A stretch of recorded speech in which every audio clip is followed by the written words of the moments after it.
Chapitre 4. Jack dans les territoires. « Oui, je suis prêt maintenant, » lui répondit Jack d'une voix très calme. Puis il éclata en sanglots. « Allons, allons, Jack la vadrouille !» lui dit Speedy en abandonnant son outil pour venir près de lui. « Voyons, calme-toi, fiston !» Mais Jack ne pouvait se calmer. Il était à bout. Tout ça était trop pour lui. C'était ou pleurer, ou être submergé par une vague obscure. Une vague qu'aucun rayon de soleil ne saurait éclairer. Ça lui faisait mal de verser des larmes, mais il avait l'impression, s'il les réprimait, que la terreur le tuerait.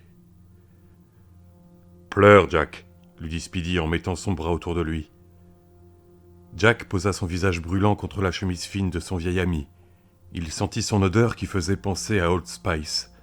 Un mélange de cannelle et de livres resté trop longtemps sur un rayon de bibliothèque. Une bonne odeur réconfortante. Il mit ses bras autour de Speedy. Ses paumes sentirent le dos décharné du vieil homme. « Pleure si ça te fait du bien, » lui dit Speedy en le berçant contre lui. « Ça marche quelquefois. Je sais, Speedy, c'est le chemin que tu as fait et celui qu'il te reste à parcourir. Il sait que tu n'en peux plus. Alors pleure si ça te soulage. » Jack saisissait à peine les mots.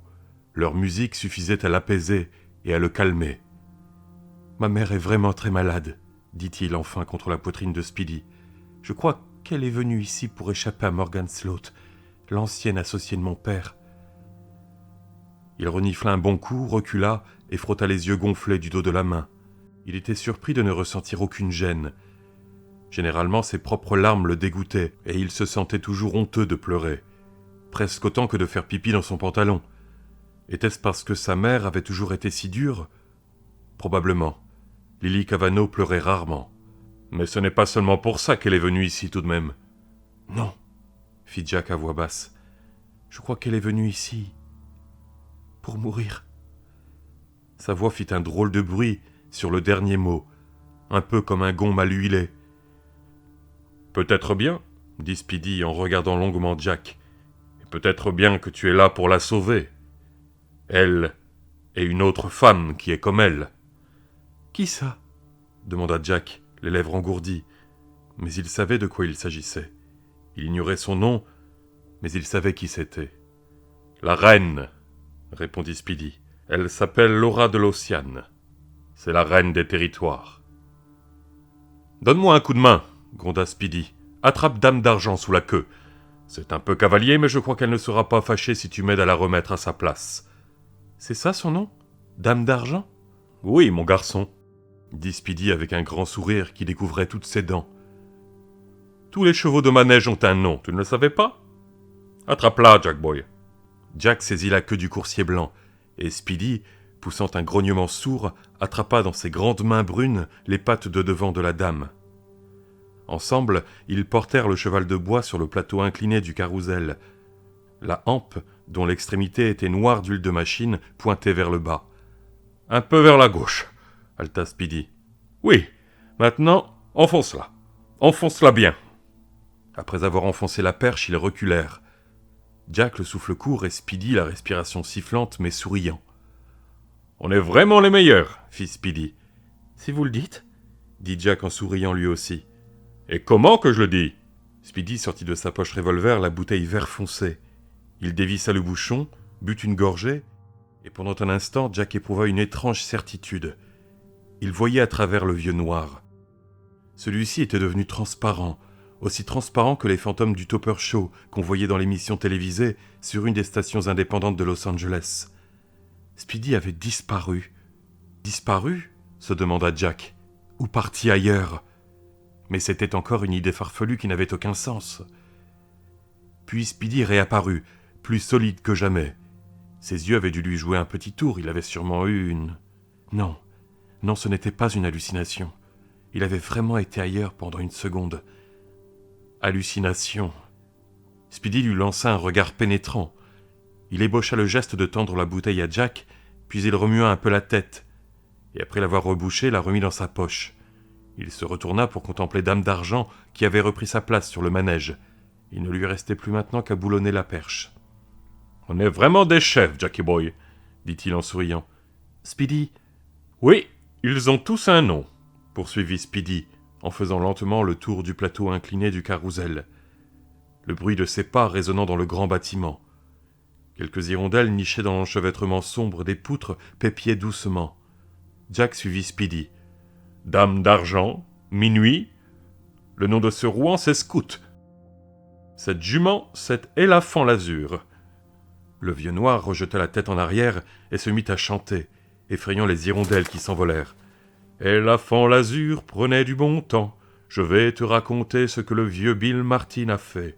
Oh, regarde-les voler. » Il éclata de rire, mais quand il se retourna vers Jack, il avait repris son sérieux. « Es-tu prêt à sauver la vie de ta mère, Jack?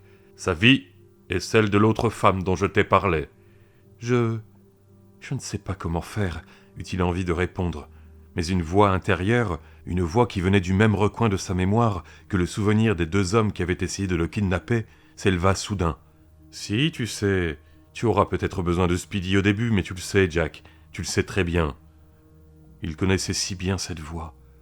C'était celle de son père. « Je suis prêt à le faire si vous me dites comment m'y prendre, » dit-il d'une voix tremblante.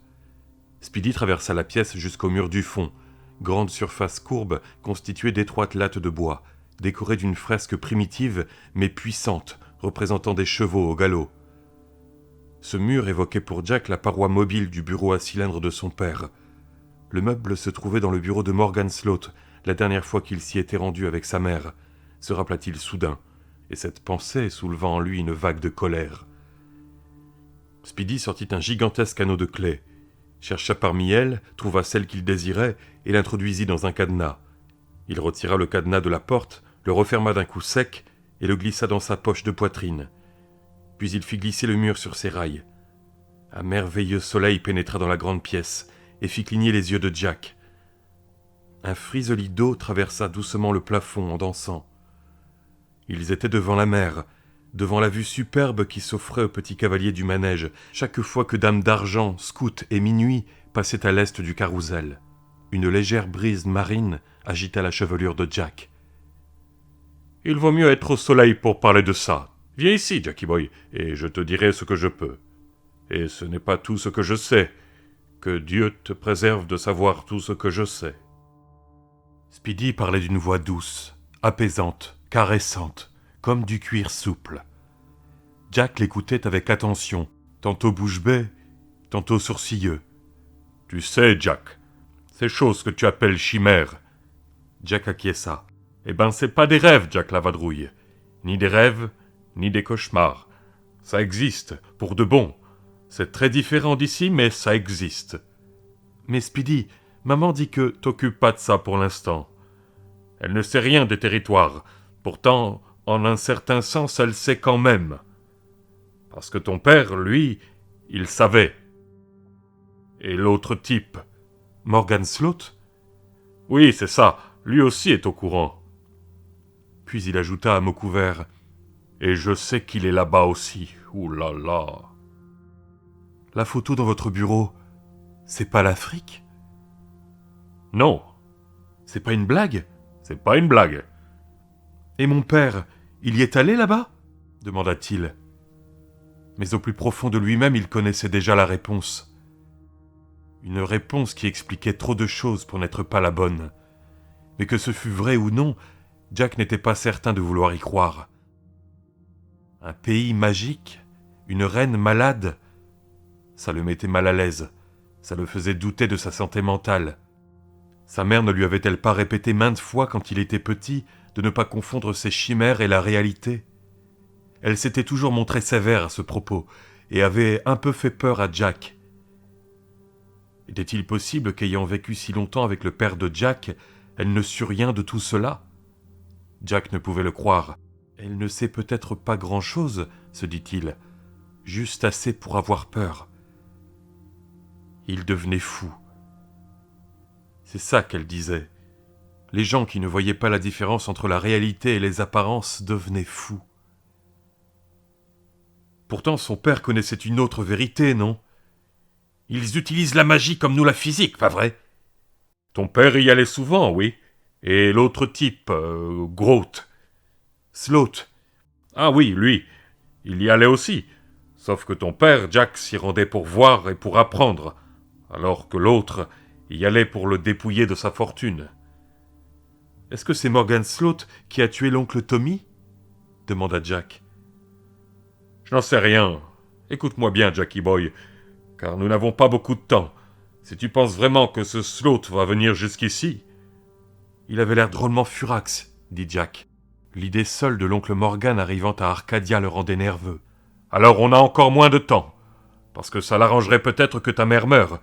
Quant à son double, il attend avec impatience la mort de la reine, Laura. »« Son double ?»« Oui, il y a des gens ici qui ont leur double dans les territoires, » expliqua Speedy. « Pas beaucoup, car ils sont moins nombreux là-bas, environ 1 sur 1000, mais les doubles peuvent aller et venir plus facilement que les autres. »« Cette fameuse reine, c'est le double de ma mère ?»« Oui, ça en a tout l'air. »« Mais ma mère n'a jamais... » »« Non, jamais. Je ne sais pas pourquoi. »« Et mon père, il avait un double ?»« Oh que oui, un type formidable. » Jack se mouilla les lèvres. Quelle conversation de dingue, des doubles et des territoires. Et quand mon père est mort ici, est-ce que son double est mort aussi là-bas ? Oui, pas exactement au même moment, mais presque. Speedy. Quoi ? Et moi, est-ce que j'ai un double dans les territoires ? Speedy le regarda avec une telle gravité que Jack en eut froid dans le dos. Pas toi, mon garçon. Il n'y en a pas deux comme toi. Tu es unique. Et ce type, Smote. Sloat, corrigea Jack en souriant un peu. Oui, peu importe, il le sait. C'est pour ça qu'il risque de débarquer bientôt.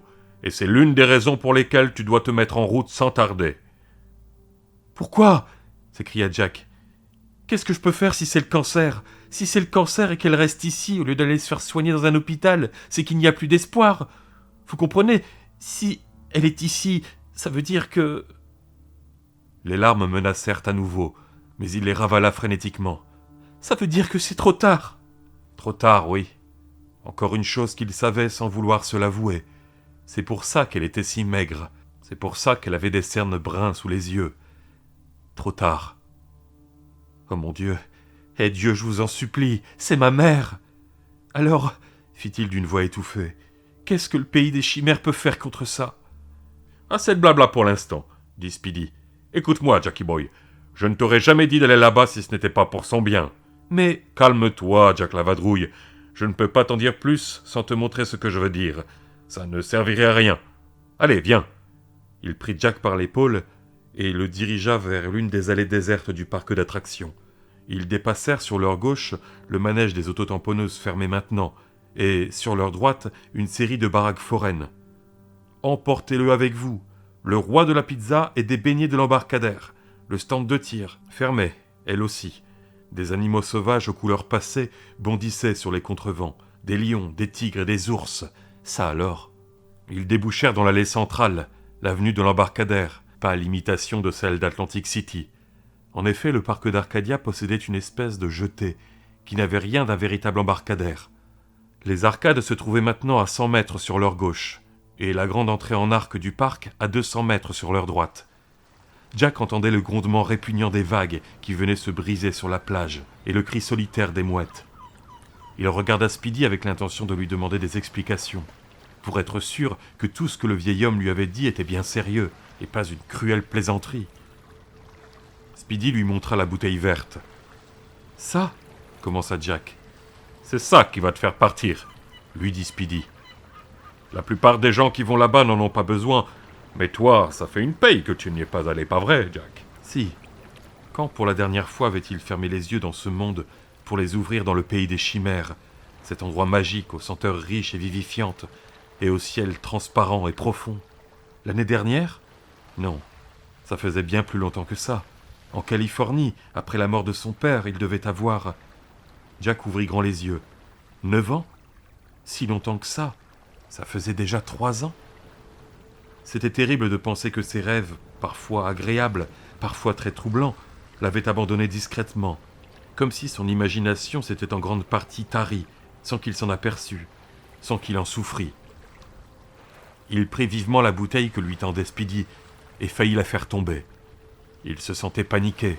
Certaines de ces chimères l'avaient perturbé, c'était vrai, et sa mère l'avait effrayé en lui recommandant de ne pas prendre ses rêves pour des réalités.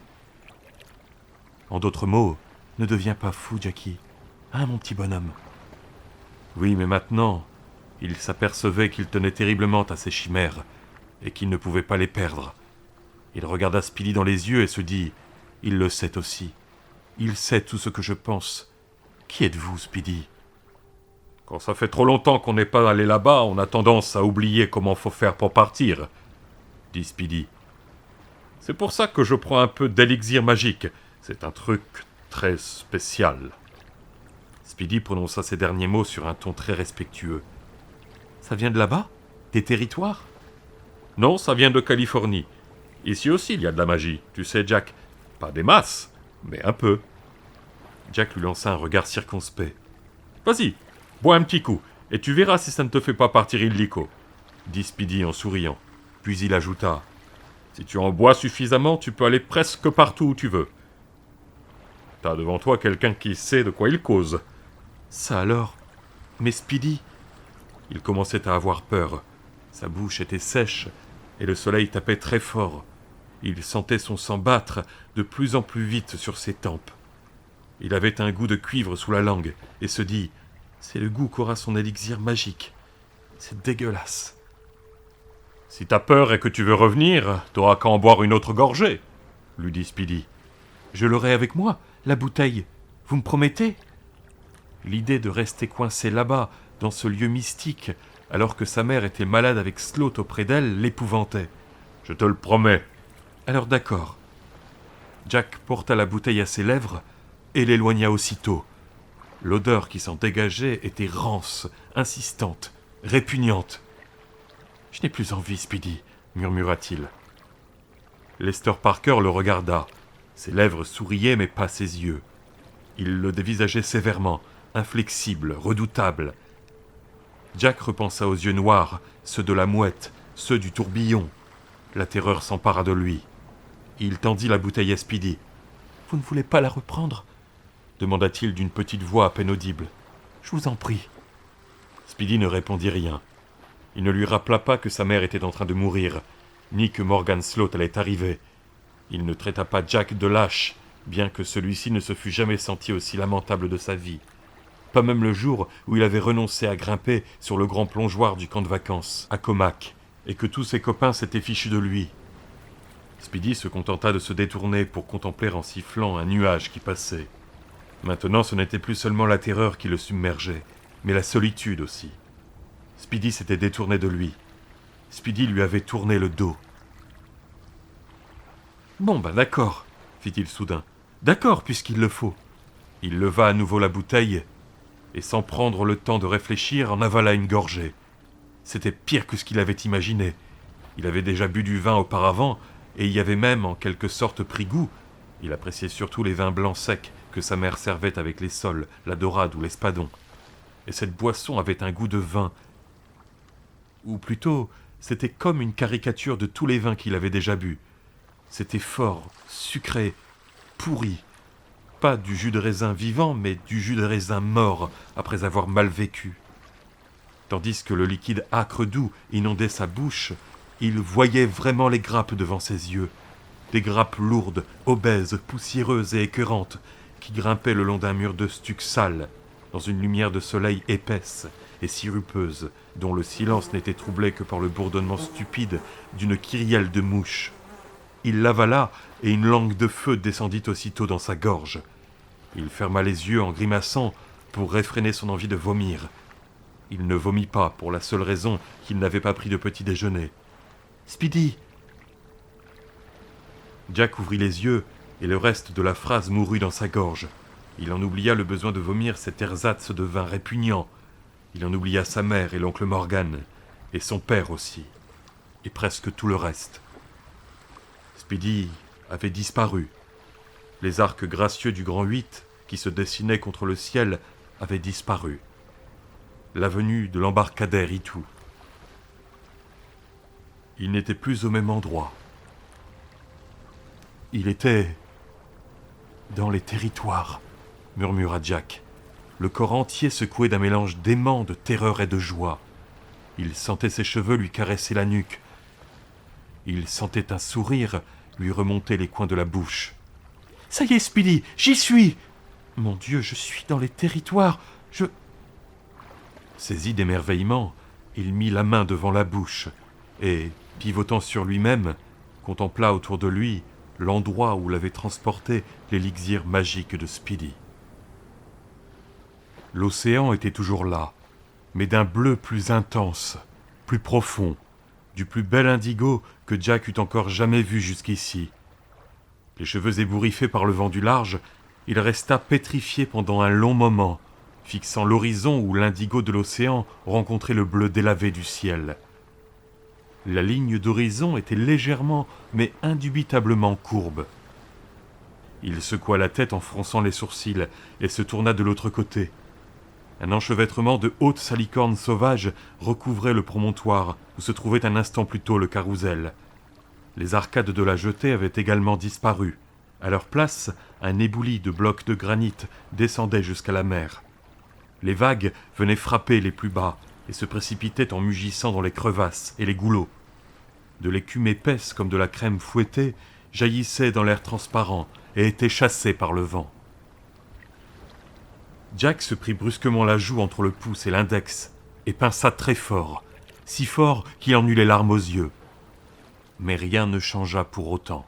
« Ça existe vraiment » murmura-t-il, comme une autre vague venait frapper le promontoire en faisant s'élever des gerbes d'écume blanche.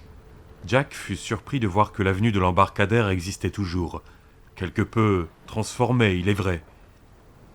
Là où prenait fin, dans ce qu'il persistait à considérer comme le monde réel, l'avenue de l'embarcadère, à l'entrée des arcades, un chemin charretier descendait du sommet du promontoire, jusqu'à l'endroit où se tenait Jack. Il continuait vers le nord, dans la même direction que l'avenue de l'embarcadère, laquelle, après avoir franchi le grand portail en arc du parc d'attractions, devenait l'avenue Arcadia. Au milieu du chemin poussaient des salicornes, couchées et tassées celles-ci, ce qui laissait supposer que le chemin était toujours utilisé, du moins de temps à autre. Il se mit en marche vers le nord, tenant toujours la bouteille dans la main droite. Il lui vint soudain à l'esprit que quelque part dans un autre monde, Speedy avait le bouchon qui la fermait. Est-ce que j'ai disparu devant lui ? Probablement. Ça alors. Après avoir fait une quarantaine de pas sur le chemin, il aperçut un buisson de mûres. Au milieu des ronces, ces mûres étaient les plus grosses, les plus noires, les plus appétissantes que Jack eût jamais vues. Son estomac, probablement à cause du goût abject de l'élixir magique, émit un gargouillis. Des mûres ? En septembre ? Quelle importance, après tout ce qui lui était arrivé aujourd'hui, et il n'était encore que 10 heures du matin, hésiter à avaler des mûres sous prétexte qu'on était en septembre était comme refuser de prendre un cachet d'aspirine après avoir avalé un bouton de porte. Jack s'approcha du buisson et cueillit une poignée de fruits qu'il se fourra dans la bouche. Elles étaient merveilleusement sucrées et savoureuses. Le sourire aux lèvres, maintenant toute bleue, il envisagea gaiement d'avoir perdu l'esprit, et en cueillit une autre poignée, puis une troisième. Il n'avait jamais rien mangé d'aussi exquis. Bien que, se dit-il plus tard, ce n'était pas dû au mur seul, mais à la pureté incroyable de l'air. Il s'égratigna un peu en cueillant une quatrième poignée. C'était comme si le buisson lui donnait l'ordre d'arrêter. Trop, c'est trop, ça suffit maintenant. Il suça le sang de la plus profonde égratignure, à l'intérieur de la main, à la base du pouce, et reprit sa marche entre les ornières, essayant de ne rien perdre de ce qu'il voyait. Il s'arrêta un peu plus loin pour regarder le soleil, qui paraissait à la fois plus petit et plus ardent. Jack avait l'impression qu'il avait une teinte un peu orangée, comme sur les enluminures médiévales, et... Un cri rauque et désagréable comme celui d'un vieux clou rouillé que l'on arrache d'une planche s'éleva soudain sur sa droite, chassant ses pensées. La tête rentrée dans les épaules, les yeux écarquillés, Jack se tourna vers le bruit. C'était une mouette d'une taille époustouflante, presque incroyable, mais elle était pourtant là, solide comme un roc, aussi réelle qu'une maison. Elle avait en fait la dimension d'un aigle. Sa tête ronde, blanche et lisse était penchée de côté. Elle ouvrit et referma son bec crochu et battit ses grandes ailes en faisant frissonner les salicornes autour d'elle. Apparemment sans la moindre crainte, elle s'approcha de Jack en sautillant. Le son d'airain d'une fanfare de corps parvint soudain aux oreilles de Jack, qui, sans raison particulière, se mit à penser à sa mère. Il jeta un coup d'œil dans la direction de la musique, qui déclencha en lui une indéfinissable sensation de nécessité et d'urgence. C'était, se dit-il, quand il eut le temps d'y repenser, comme lorsqu'on a envie de quelque chose qu'on n'a pas eu depuis longtemps, une glace, des chips ou peut-être une pizza, mais dont on ne sait pas ce que c'est tant qu'on ne l'a pas devant le nez. Cette espèce de besoin indescriptible le rendait agité et nerveux. Il aperçut au loin des fanions et un pavillon qui flottait à la vergue de ce qui ressemblait à une tente immense. « C'est là que se trouvait l'Alhambra », se dit-il, et la mouette poussa un autre cri dans sa direction. Il se tourna vers elle et prit peur quand il se rendit compte qu'elle était maintenant à moins de 2 mètres de lui. Elle ouvrit à nouveau le bec, découvrant l'intérieur d'un rose sale qui lui rappela l'autre mouette, celle d'hier, qui avait lâché le clame sur le sable dur et l'avait fixé de son œil horrible, exactement comme celle-ci. L'oiseau lui souriait, il en était sûr. Il s'approchait en sautillant et Jack commençait à sentir son odeur sourde et fétide, une odeur de poisson mort et d'algues pourries. La mouette émit un sifflement et battit une nouvelle fois des ailes. « Fiche le camp !» lui dit Jack. Son cœur pompait le sang à toute vitesse et sa bouche était sèche, mais il refusait de se laisser effrayer par une mouette, même énorme. « Fiche le camp d'ici !» La mouette ouvrit le bec et s'adressa à lui, ou parut s'adresser à lui, en émettant une épouvantable série de cris rauques. « Ah, rac !»« Ta mère va mourir, Jack. » L'oiseau monstrueux fit encore un bond maladroit dans sa direction, ses serres s'agrippant aux herbes enchevêtrées. Son bec s'ouvrant et se fermant, ses yeux noirs rivaient sur ceux de Jack. Sans même se rendre compte de ce qu'il faisait, Jack porta la bouteille à sa bouche et en avala une gorgée. L'horrible goût lui fit à nouveau faire la grimace et il ferma les yeux. Lorsqu'il les rouvrit, il se retrouva planté comme un imbécile devant un panneau jaune, sur lequel était dessinée la silhouette noire de 2 enfants qui couraient. Un petit garçon et une petite fille. « Sortie d'école, ralentir !» indiquait le panneau. Une mouette, de dimension normale celle-ci, s'envola en poussant un cri, sans doute effrayé par la soudaine apparition de Jack. Il regarda tout autour de lui, étourdi et désorienté. Son pauvre estomac plein de mûres et du répugnant élixir magique de Speedy lui remonta à la gorge. Les muscles de ses jambes se mirent à trembler désagréablement, et il se laissa subitement tomber sur le trottoir, au pied du poteau indicateur, avec un bruit qui remonta le long de sa colonne vertébrale et lui fit s'entrechoquer les dents. Il se pencha entre ses genoux écartés et ouvrit grand la bouche pour vomir. Mais il se contenta de hoqueter 2 fois, et après un haut-le-cœur, son estomac reprit sa place et se détendit lentement. « C'est grâce aux murs, se dit-il. S'il n'y avait pas eu les murs, j'aurais dégueulé à coup sûr. » Il leva les yeux et sentit la non-réalité l'envahir une fois de plus. Il n'avait pas fait plus de 6 pas sur le chemin des territoires. Il en était certain. Disons que ses pas mesuraient 60 centimètres chacun. Non, disons 70 centimètres pour être plus juste. Ce qui signifiait qu'il n'avait même pas marché 5 mètres. Or, il regarda autour de lui et vit le grand portail avec ses grandes lettres rouges. Parc d'attractions Arcadia. Bien que sa vision fût de 10 sur 10, l'entrée était si éloignée qu'il avait du mal à déchiffrer le nom. À sa droite, il y avait l'hôtel des jardins de l'Alhambra et ses dépendances, avec l'océan derrière. Dans les territoires, il avait parcouru une distance de 4,50 mètres environ. Et ici, il avait fait 800 mètres. Ça alors, laissa-t-il échapper, complètement éberlué en se frottant les yeux. « Jack! Jackie Boy! Jack la vadrouille !» La voix de Speedy s'éleva au-dessus du grondement d'un vieux moteur qui faisait un bruit de machine à laver. Jack leva les yeux, il avait la tête lourde et les membres engourdis de fatigue, et vit un vieux camion qui datait de Mathusalem rouler dans sa direction. Des ridelles rudimentaires avaient été rajoutées à l'arrière et brinque-ballaient comme des dents déchaussées, tandis que le camion montait la rue. Il était d'une affreuse couleur turquoise, et Speedy était au volant. Il se rangea contre le trottoir, emballa le moteur et l'arrêta. Il sauta par terre. « Tu vas bien, Jackie ?» Jack lui tendit la bouteille. « Votre truc magique, c'est vraiment dégueulasse !» dit-il en souriant d'un air triste. Speedy parut vexé, puis il sourit.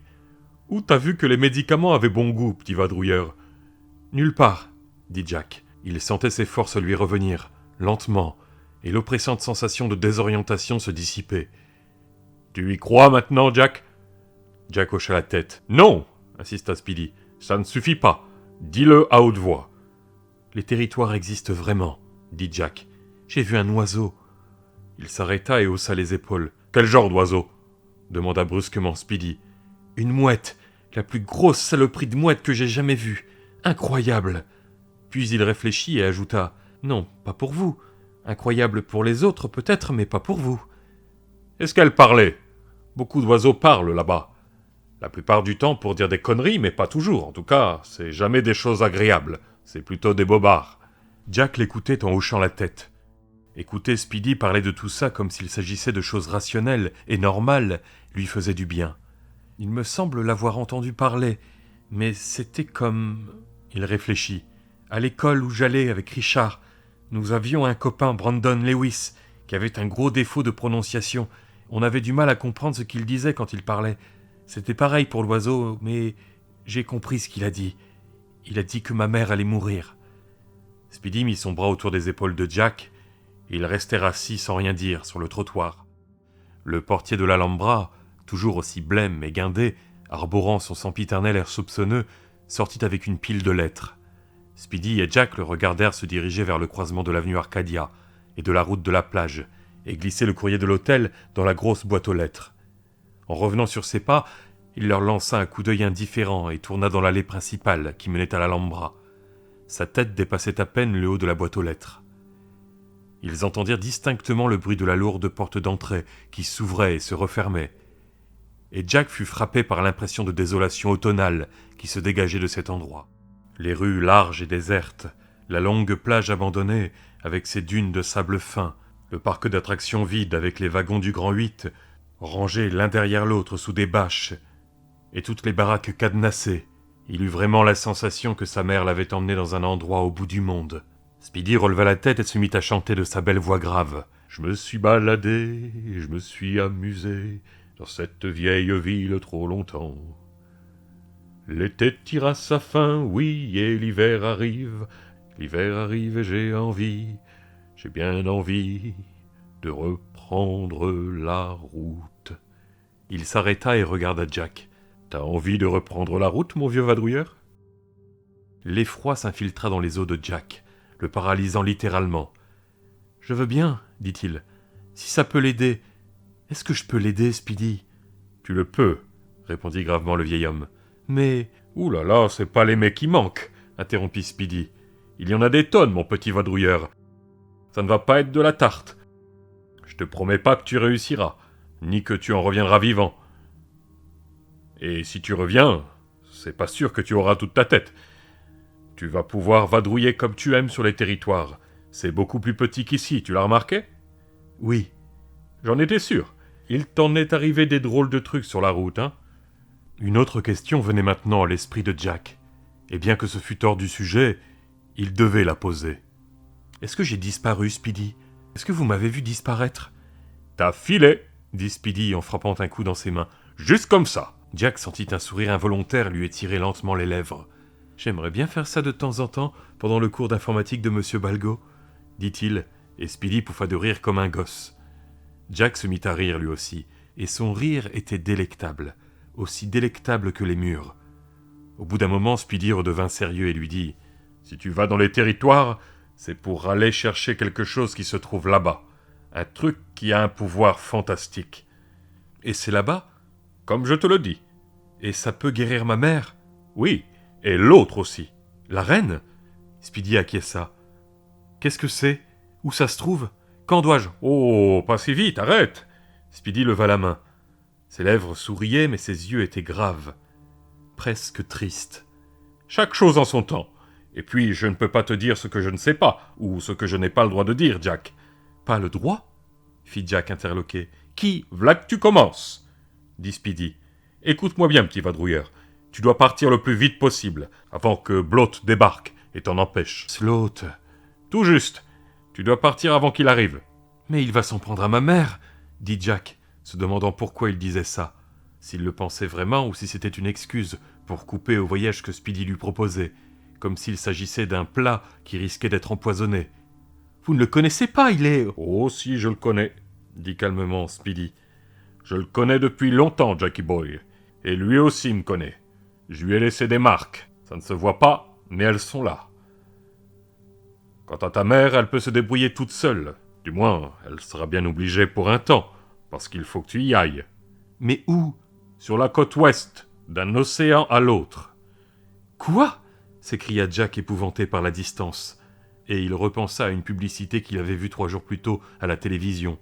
Un type hyper décontracté, en train de se servir des trucs drôlement appétissants, devant un buffet à 8000 mètres d'altitude.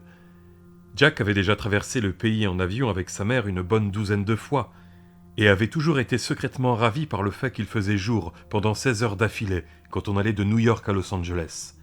Un peu comme si on faisait la nique au temps. Et ce n'était pas si difficile. « Je pourrais prendre l'avion ?» demanda-t-il à Speedy. « Non !» fit Speedy presque en criant, les yeux écarquillés de consternation. Il saisit fermement l'épaule de Jack. « Ne monte jamais dans un appareil qui t'emporte dans les airs. Gare à toi si tu le fais. Si tu survoles les territoires... » Il n'ajouta rien de plus. Ce ne fut pas nécessaire. Jack eut soudain une vision épouvantable de lui-même tombant d'un ciel limpide et sans nuages. Un projectile humain en jean et maillot de rugby à rayures rouges et blanches qui piquait sans parachute. « Tu iras à pied, dit Speedy, et tu feras de l'autostop quand tu pourras. Mais faudra faire attention. Il y a des étrangers là-bas.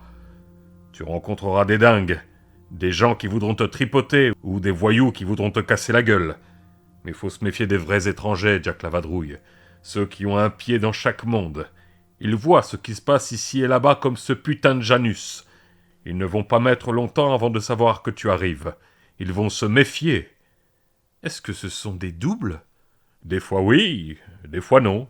Ça dépend. Je ne peux pas t'en dire plus pour l'instant, mais il faut que tu traverses. Il faut que tu atteignes l'autre océan. Essaye de voyager le plus possible sur les territoires, car ça va plus vite. Tu vas boire l'élixir. »« J'ai horreur de ce truc-là. »« Aucune importance, dit sévèrement Speedy. Quand tu auras traversé le pays, tu trouveras un endroit, un autre Alhambra. Tu y entreras. C'est un endroit effrayant, un sale endroit, mais tu dois y entrer. Mais comment le trouverai-je ? Tu entendras un appel. Tu l'entendras très clairement, fiston. »« Pourquoi ?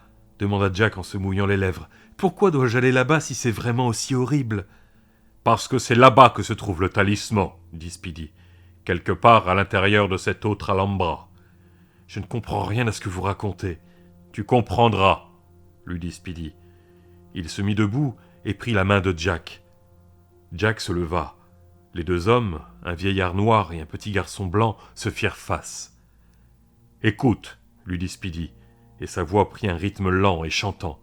On te remettra le talisman en main propre, petit vadrouilleur. Ça ressemble à une petite boule de cristal. Ni trop grosse, ni trop petite. Mon petit vadrouilleur, mon pote le routard, tu vas le rapporter de Californie. Seulement voilà, Jack, si tu le laisses tomber, tout sera perdu. »« Je ne comprends rien à ce que vous racontez, » répéta Jack avec une espèce d'obstination craintive. « Vous devez me... »« Non, dit Speedy plutôt gentiment. Moi, il faut que je termine mon carrousel ce matin. C'est ça que j'ai à faire. Je n'ai plus de temps à perdre en blablabla. Faut que je retourne là-bas, et toi, faut que tu partes. Je ne peux pas t'en dire plus pour l'instant. Je pense qu'on se reverra bientôt. Ici, ou là-bas. »« Mais je ne sais pas ce que je dois faire !» s'écria Jack, comme Speedy sautait dans la cabine de son vieux camion. Speedy mit le moteur en route en riant. Le camion démarra dans un nuage de fumée bleue. « T'as qu'à regarder dans le dictionnaire !» lui cria Speedy en mettant la marche arrière. Il fit une manœuvre, tourna, et le camion repartit dans un bruit de crécelle vers le parc d'attractions d'Arcadia. Jack, debout sur le trottoir, le regarda s'éloigner. Il ne s'était jamais senti aussi seul.